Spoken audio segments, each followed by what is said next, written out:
ગરમીની અંદર કેરીઓ ખાધી અને હોજુકના મેચ રમવા ગયા તો વરસાદ આવ્યો. પૂરો વિડીયો દેખો ખબર પડી જશે. જય માતાજી મિત્રો, જય રામપીર. અને બધા પોતપોતાના જીવન સાથી જોડે રમે. મેં રમતેલો બોટલા જોડે. અને અમારા ગ્રાઉન્ડ ની અંદર ખખેડાને પાણી નથી મળતું, પણ હારા મારા એમની જરૂર નહીં તો લીલા લીલા થઈ જાય છે. અને પાણી સમજીને પી જતો તા તો સરબત નીકળ્યો.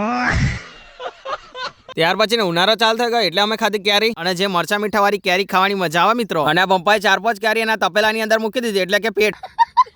અને ત્યાર પછી આવે ગયા કેતો ને મિતલો, અને મિતલો લાવે ઘરેથી સીઝન નો દડો. એમાં તો પપ્પા બોલિંગ નાખવાની ટ્રેનિંગ કરે છે. તમારાથી ટેનિસ દડા નહીં નાખતા તો સીઝન દડો શું નાખાયેલા. અને ત્યાર પછી શરબત બનાવવાનો પ્રોગ્રામ કરવાના હતા, પણ શું થયું દેખો. શરબત બનાવવા પાણી લાવ્યા મિત્રો, પણ પાણી ખતમ કરી નાખ્યું આ પપ્પાએ. ખાલી ખમ. અને હવે કેરીઓ ખાલી આવડી તો 5 વાગે અમે આવી ગયા મેચ રમવા. અને વાતાવરણ એટલું ખતરનાક થઈ ગયું છે જાણે કે હવે તો વરસાદ આવી જશે. અને આજે તો 6 બોલ ની અંદર 3-4 શોટ એવા ખતરનાક માર્યા, અને બેટિંગ કરીને આવી ગયો બોલિંગ નાખો. અને બોલિંગ ના 2 બોલ નાખ્યા અને મને કાઢી મૂક્યો.